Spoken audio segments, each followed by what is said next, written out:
느헤미야와 이스라엘 백성들 참으로 어려운 가운데 위험을 무릅쓰고 이 바라고 바라던 이 성벽 재건을 온전히 이루었습니다. 여러분, 이와 같은 일로 인하여 그들의 믿음이 더 굳건해지고 강하여졌으니 그 어려운 상황 가운데서도 친히 함께 하시고 지키시고 보호하시는 이 하나님의 손길로 말미암아 여러분, 그들의 신앙도 그처럼 깊어지게 되었어요. 그러므로 주님 앞에 지나온 날들을 회개하고 눈물로 주님 앞에 회개하고 감사하며 이제는 어떠한 상황에서도 주를 위해 기뻐하시는 일을 우리가 감당하겠습니다. 다짐도 하고 결단도 하고 선과 서약도 하였습니다. 자, 느헤미야가 이처럼 페르시아에서 자신의 고국으로 돌아와 그처럼 하나님 기뻐하시는 일을 감당하였으니 다 맞춰졌는가 하면 아직 남아있는 일이 있어요.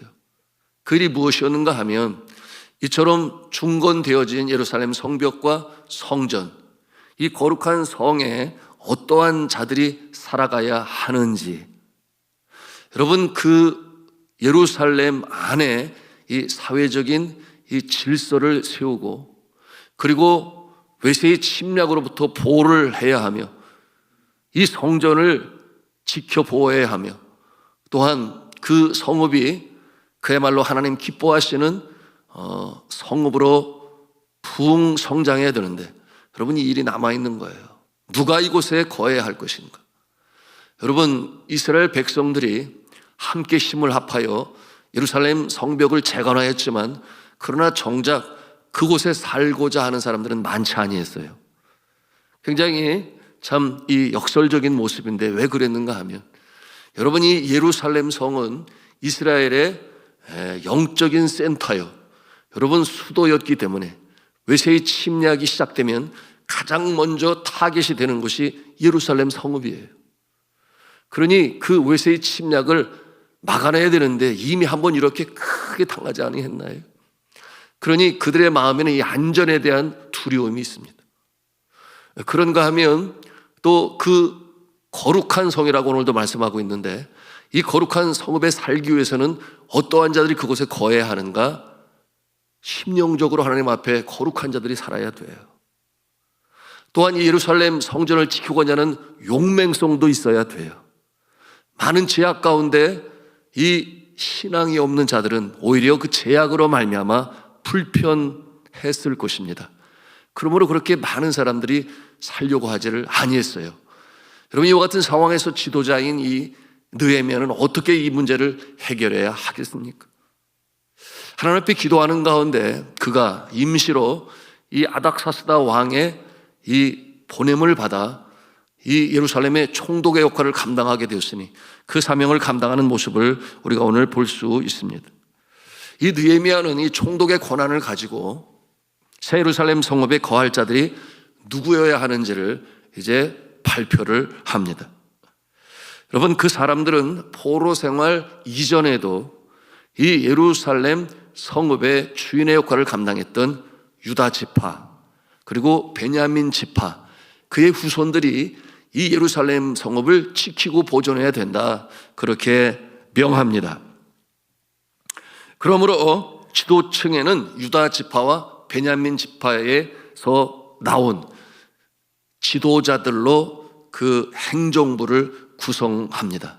그리고 나아가서 용맹성을 가지고 이 성전을 지키고 성벽을 지켜야 할 이 병사들을 어디서 차출하는가? 바로 그 유다 지파와 베냐민 지파에서 또 병사들을 차출하여 이 성을 지키게 합니다. 그 다음으로 이스라엘 전역에 흩어져 세운 성들이 있지 않겠어요?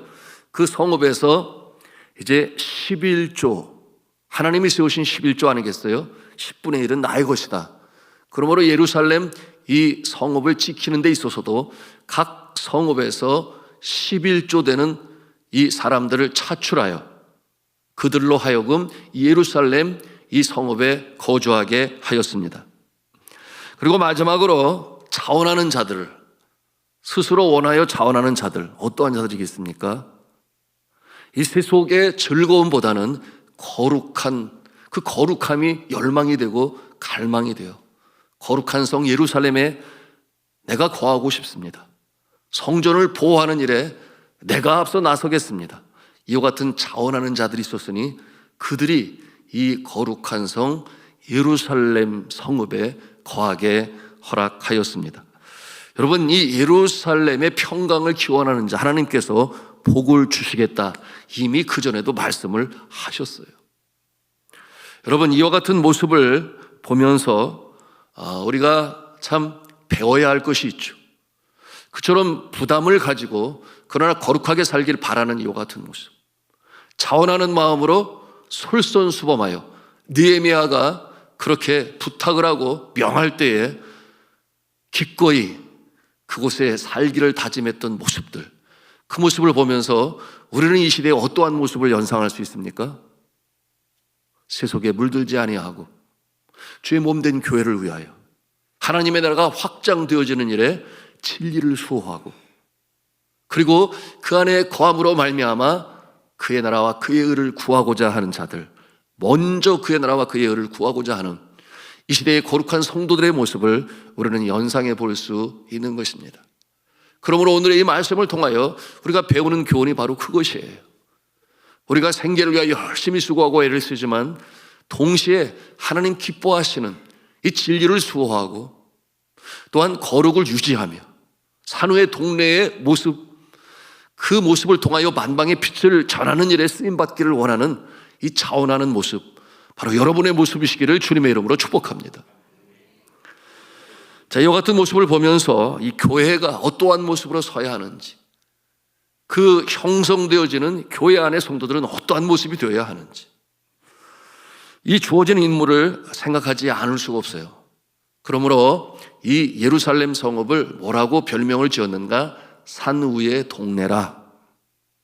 그 빛을 감출 수가 없다. 숨길 수가 없다. 여러분, 순례객들이 그 먼 길을 걸어 며칠 밤 며칠 낮을 걸어 여러분 명절 때마다 예루살렘 성읍을 찾아와요. 여러분, 그 도착하는 그날을 바라보며, 그리고 해발 750m인가요? 그 고지를 바라볼 때 한밤중에도 그 성벽에 타오르는 횃불을 봅니다. 우리가 가야 할 곳이 저 높은 산후의 동네 예루살렘이야. 여러분, 그곳을 바라보며 이 순례객들은 소망을 갖고 마침내 그곳에 당도했었는데요. 여러분, 이 예루살렘 성읍은 오늘날 이 시대의 산후의 동네요, 곧 교회라 하는 것을 우리는 알 수 있어야 하겠습니다. 예루살렘 성에 거하는 자들에게는 은사와 재능에 따라서 주어진 중요한 역할들을 감당하였어요. 19절에 보니까 이 성문 지기들에 대해서 말씀하고 있는데, 이들이 누구인가? 군사들이죠. 도성을 지키는 병사들이 소개됩니다. 여러분, 그들은 단 한시도 마음을 놓지 못하고 경계를 게을리해서는 아니 되는 중요한 역할을 감당해야 합니다. 자, 이와 같은 모습을 오늘날 교회의 모습으로 본다면 어떤 모습이겠어요? 진리를 수호하는 모습이죠. 이단에 잘못되어진 이 가르침이 들어오지 않도록 방어하고 지키는 자들, 세속적인 이 풍조로부터 이 교회의 거룩성을 유지하기 위하여 여러분 지키는 이 방어하는 책임을 감당하는 자들이니 이들은 곧 교회의 중직자들이다, 이렇게 표현할 수 있겠습니다. 책임감을 갖는 것이죠. 그런가 하면 22절 이하에는 어떠한 모습이 나옵니까? 노래하는 자들이 소개가 돼요. 성전에서 예배 드릴 때 하나님을 찬송하는 자들이니 우리가 성가대원이라 이렇게 말할 수 있겠어요. 여러분, 예배위원 그러면 보통 집례를 하고 말씀을 전하고 기도를 하고 또한 예물을 주 앞에 올리고, 여러분, 이와 같은 자들을 예배위원이라고 그래요. 그런데 성가대원도 예배위원이에요. 너무나 중요하죠. 그러므로 성가대원들은 이 특별한 사명을 알아야 되는데, 여러분, 주일에 예배위원들이 결석하는 일이 있습니까? 없어요. 기도하는 자가, 성경 봉독하는 자가, 예물을 올린 자가, 설교하는 자가, 침례하는 자가 결석을 하면 아니 되는 것처럼, 이처럼 노래하는 자로 하나님은 부르셔서 성가대원으로 세우시니 예배위원은 결석하면 안 돼요. 여러분, 이와 같은 역할을 온전히 감당하도록 이렇게 또 세웠습니다. 예배 드릴 때에 이 찬송을 드리는 자나 또한 듣는 자나 여러분 그 모습은 하나님께서 받으시고 은혜를 주시는 방편이 되는 것이니 여러분 찬송을 부를 때나 들을 때나 올릴 때 진정성을 가지고 깊은 곳에서 주님 기뻐하시는 영으로 찬송하실 수 있기를 주님의 이름으로 부탁합니다. 자, 그런가 하면 10절 이하에는 성전에서 수종드는 사명을 감당하는 누구겠어요? 제사장들과 제사장의 이 사역을 돕는 자들의 모습이 소개돼요. 하나님과 백성 사이에서 중보자의 역할을 감당하는 이 제사장들 아니겠어요? 그러므로 죄사함을 위하여 제사를 드리는 일에 또한 중보하며 기도하며 어려움 속에 처한 육신의 질고로 인하여 관계의 문제로 인하여 물질의 압박으로 인하여 여러분 세상 풍조에 넘어져서 이와 같은 자들을 위하여 권면하고 기도하고 위로하고 축복하는 자 여러분 제사장의 역할에 대해서 그 중요성에 대해서 이렇게 강조하고 있습니다. 여러분 이처럼 진리의 말씀으로 전하고 수호하며 권면하며 믿음을 세워나가는 일에 여러분 주의 종들의 사역은 너무나 중요하고 귀한 것이죠. 자, 그런가 하면은 이제 21절에 어떤 사람들이 소개되는가? 느디님이라고 그랬어요. 느디님 사람들이 소개될 어디에 거주하였는가? 오벨이라고 하는 지역에 거주했다고 그랬는데 여러분 오벨은 예루살렘 성읍 동쪽 언덕의 남쪽 편에 있는 마을이에요. 그곳에 살고 있는 이 느디님 사람들 그들은 누구였는가? 이방인들이었어요. 그들은 선민이 아니었습니다. 근데 그들이 왜 거기 와서 사는가? 바벨론에서 포로 생활을 마치고 다시금 고향으로 돌아오는 이스라엘 백성들 그들과 더불어 함께 따라 나선 자들이에요. 그 이스라엘 백성들과 함께 동화되어 이 이스라엘 백성과 더불어 예루살렘에 올라오게 한 자들이었는데요. 여러분 이들은 어떠한 모습으로 그러면 이 성읍에 또 함께 살게 되었는가? 여러분 여기서 우리는 무엇을 보는가? 여러분 이 하나님의 구원의 손길 곧 전도와 선교를 우리가 보는 거예요. 여러분 하나님의 이 선하심은 여러분 어느 민족 누구에게나 그 영향을 미치는 줄로 믿으시기를 바랍니다. 그러므로 예수 그리스도께서 십자가에 달려 돌아가신 것이죠. 그러므로 선교와 전도를 통하여 주님의 은총의 자리에 나와서 여러분 주의 몸된 교회를 섬기며 하나님의 나라를 확장하는 일에 쓰임받는 존재들 여러분 바로 우리들이 그와 같은 모습 아닌가요? 이 땅에 복음이 전해지고 여러분 가난과 무지와 질병으로 신음하고 나라 잃은 서름으로 내일이 보이지 않던 그때에 여러분 선교사들의 복음이 증거되어지고 오늘 이렇게 새벽으로 기도하고 이 교회가 든든히 서가는 모습 바로 우리와 같은 모습이 바로 이 느드님 사람들의 모습이다. 자, 그들이 이렇게 성전 안에서 봉사하는 모습이 되었는데 그들의 역할이 무엇이었어요? 성전에서 큰 예를 들어서 명절을 지내게 될 때 아니면은 가난하고 힘든 자 어려운 자 함께 모여 이 축제를 만들고 함께 먹고 마실 때 일손이 부족할 때마다 이들이 불림을 받았어요. 그래서 열심으로 충성하고 섬기던 모습들이 바로 이 느드님 사람들 그 모습들을 소개하고 있습니다. 자, 그들은 선민이 아닐지라도 이처럼 하나님의 나라에 동참하는 구원받은 백성들이 되었으니 여러분 선교와 전도의 중요성을 우리가 배우는 것입니다. 자, 저 안에 사랑하는 성도 여러분, 이처럼 예루살렘 성벽이 재건이 되어지고 그리고 그곳에 거할 주민들이 어떠한 모습으로 살아가야 하는지 이와 같은 모습을 바라보면서 오늘 우리는 성도의 모습으로 어떠한 모습으로 살아가야 할지를 보고 배웁니다. 여러분 이와 같은 모습으로 우리를 하나님께서는 부르셨어요. 그리고 주의 몸된 교회를 섬길 때에 여러분 부름에 합당하신 열매를 맺을 수 있어야 하겠습니다. 어느 곳 어느 부서 어떤 일로 우리가 주의 몸된 교회를 섬기든지 여러분 그곳에서 신실하게 최선을 다하여 감사함으로 왜 감사합니까? 나처럼 부족하고 연약한 존재도 하나님께서 부르셔서 사용하시는구나. 그 감사와 은혜에 감격하여 주님이 쓰시고자 하실 때에 내가 쓰임을 받아야지. 내 몸이 내 몸처럼 느껴지지 않기 전에 내가 가진 그 무엇으로 섬길 수 있을 때, 건강이 있을 때, 지혜 있을 때, 여러분 주님의 부르심에 합당한 열매를 맺으시기를 주님의 이름으로 축복합니다.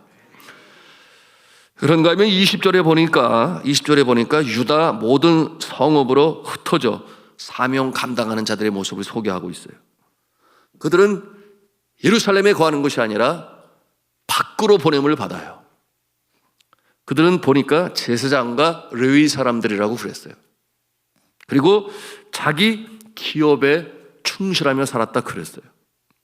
그들은 레위 사람들로서 보냄을 받았으니 어떤 역할을 감당해야 됩니까? 성소에서 주의 말씀을 전하고, 아니면 어려움에 처한 자들에게 생명의 말씀으로 권면하고 위로하고, 그리고 믿음 위에 견고히 서갈 수 있도록 감당해야 할 그 역할을 이루어갔다 그 말이에요. 레위족 속과 제사장들이라고 그랬어요. 이 모습은 오늘날 교회 개척자들이라든지 아니면 해외 선교사들이라든지, 여러분 복음이 있는 곳에서 복음이 없는 곳으로, 문화적으로 경제적으로 높은 곳에서 낮은 곳으로, 평강이 있는 곳에서 평강이 없는 곳으로 보내심을 받은 자들의 모습을 우리가 연상해 볼 수 있습니다.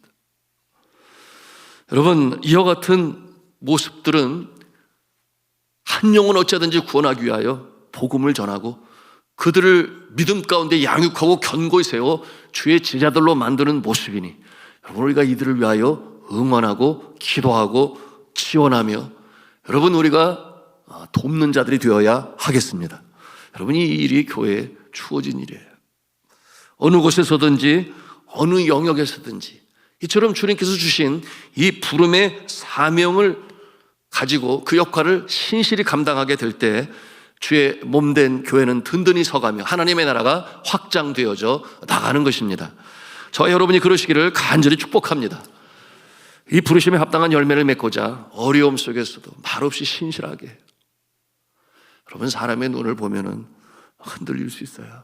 하나님이 위에서 나를 부르시고 사명을 주셨으니 말없이 보이지 않는 가운데서도 최선을 다하는 모습, 그리고 마침내 귀한 열매를 맺고 하나님의 복을 받는 모습. 여러분 그 중에 제가 기억하는 선교사님의 모습을 소개하고 말씀을 마치고자 하는데요, 칼 루드빅 라이헬트 선교사님이라고 하는 분이 계세요. 노르웨이 분이신데 홍콩 선교사로 파송을 받았어요. 그래서 1929년에 홍콩에 도착을 했는데 하나님이 그에게 주신 사명이 무엇이었는가? 보통 일이 아니라 그곳에 가면은 불교가 강하고 사찰이 많이 있을 것인데 너는 그 사찰에서 일하고 있는 성들에게 복음을 전하라. 이게 보통 일입니까 이게? 저 같아도 그렇게 명을 받았다고 하면 아이고 주님 이게 어떻게 제가 그를 그럴 것 같아요. 그런데 이분은 하나님이 주셨으니 감당하겠습니다. 그래서 홍콩에 들어가서 주님 앞에 기도하고 주의 말씀을 준비하지만 한편으로는 이 불교가 가르치는 바가 무엇인지 그것을 연구하고 배우고 그러는 가운데 시간이 흐르면서 이 사찰의 성들과 대화할 수 있는 그 정도의 언어 수준에 이르게 되었습니다. 이후로 그는 아예 머리를 깎고 그리고 그들이 입는 옷을 입고 사찰 안으로 들어가게 되었으니 정말 호랑이를 잡으려면 어디로 들어가라? 호랑이 굴로 들어가라 뭐 그런 말도 있잖아요. 그 같은 모습으로 그 마음에 우리가 상상해 볼 수 있잖아요. 얼마나 기도를 했을까. 그 같은 모습으로 불교 성들과 함께 생활하기 시작했습니다. 하지만 여러분이 불교 성들에게 전도하기가 쉬운가요? 결코 쉽지 않죠. 너무나 힘들었습니다. 전도 열매를 맺지 못한 상황 가운데서 세상의 선교사가 사찰 안에 들어가서 생활하고 먹고 살고 그런다고 하니까 선교 본부에서 걱정이 됐어요. 한 해가 지나고 두 해가 지나고 그럼에도 불구하고 열매는 없는데 그 속에서 살고 있다고 하니 무슨 생각을 가질 것 같아요? 배교하였구나, 또는 불교로 들어가 봤나 보다. 이렇게 생각하여 소환을 했는데 3번이나 소환을 했어요. 그럼에도 불구하고 이 선교사 박탈의 위기 직전에서 그는 뭐라고 했는가 하면 좀 더 기다려주세요. 나는 변하지 아니했습니다. 기독교 믿음으로 살아갑니다. 저는 주님이 주신 사명을 온전히 이루기를 원합니다. 기다려주세요. 이러는 가운데 제2차 세계대전이 터지고 말았어요. 그러니 연락도 단절이 되고 말았습니다. 그러나 그의 변함없이 주께서 부르시고 보냄받은 자의 사명으로 이 복음화를 위하여 홍콩 지역에 특별히 이 불교 신자들, 특별히 성들, 그래서 목표를 잡고 꾸준히 그 사명을 감당했습니다. 별의별 비방들이 심지어는 같이 동역하는 현장에 있는 선교사들로부터도 오게 됐어요. 지금 뭐 하는 거냐고. 그러나 포기하지 않았습니다. 묵묵히 이 영혼을 살리는 생명의 씨앗을 뿌렸어요. 그리고 마침내 열매를 맺게 되었는데요. 여러분, 불교 지도자를 전도하고 세례를 주는 이와 같은 역사가 일어나게 되었던 것이죠. 주어진 자리에서 주께서 주신 그 은혜와 능력으로 끝까지 충성하며 복음으로 전하게 될 때 한 영혼, 두 영혼 돌아오는 역사가 있었는데요. 여러분, 그가 그 도풍산이라고 하는 곳에서 그 사찰에서 기독교의 가르침을 전할 때 많은 사람들이 그곳에 와서 듣기 시작했어요. 외국인이 자신들의 말로 언어로 가르치니 신기하기도 하지만 그 말씀 속에 그들이 참 알기를 원했던 생명의 도를 전하니 여러분, 많은 사람들이 그곳을 다녀가고 수학을 하고 수련생이 되는 일이 일어나게 되었던 거예요. 그래서 23년 사역 동안에 542명의 성녀가 수련생이 되어 그 안에 들어오게 되었고, 그리고 281명의 지식인들, 그리고 40명의 도교라고 그러죠. 도교, 타오이즘, 도교의 또 성녀들이 이 타오퐁산에서 그가 전하는 이 성경 말씀을 듣게 되었어요. 그러면은 열매는 있었는가? 여러분, 그렇게 가르침을 받는 가운데 56명의 성녀들이 그로부터 세례를 받게 되었습니다. 그러니 불교 신자들은 말할 것도 없겠죠. 놀라운 역사가 일어났어요. 중국인들이 좋아하는 숫자가 이 8자라고 그래요. 그래서 팔각정을 세운다고 그러는데, 팔각정 형식의 도풍산 교회를 그곳에 세우고, 그리고 주의 말씀을 전하며, 그리고 하나님께서 은혜를 주시니 그곳에 루터 신학교와 기독교 연구소, 세계 교회 센터, 수양관을 설립함으로 큰 역사를 이룰 수가 있었습니다. 할렐루야죠. 저는 간절히 간구합니다. 하나님께서 이 땅에 교회를 세우실 때 그 분명하시고 선하신 뜻이 있고, 이 교회가 든든히 서가게 하시기 위하여 일꾼들을 부르셔서 사명을 감당케 하십니다. 이 사명을 감당하는 자가 있는가 하면 게을리하는 자가 있어요. 그러나 주님께서는 사명을 감당하는 자의 그 충성을 통하여 주의 몸된 교회를 든든히 세워가시며 하나님 나라가 확장되게 하십니다. 그리고 그와 같은 자에게 하나님께서는 하늘의 신령한 은혜와 복을 나리어 주십니다. 저는 한국교회가, 우리 산돌중앙교회가 정말 이 예루살렘 성읍과 같이 산후의 동네가 되고 숨길 수 없는 존재예요. 그 빛을 만방으로 비추어 어둠이 물러가고 빛으로 바뀌며, 여러분, 산후의 동리로 말미암아 세상 사람들이 구원이 여기에 있으니 세상이 주지도 알지도 못하는 이 영생의 도를 사모하며 주님의 몸된 성읍에 나아올 수 있기를 간절히 기도합니다. 우리가 이 새벽에도 기도해야 할 것입니다. 이 주의 몸된 교회가 이 땅에 든든히 서고, 그러므로 이 나라의 영적 책임을 감당하고 그 일에 쓰임받는 우리 자신의 모습이 되게 하옵소서. 함께 기도하는 이 새벽이 될 수 있기를 간절히 바랍니다.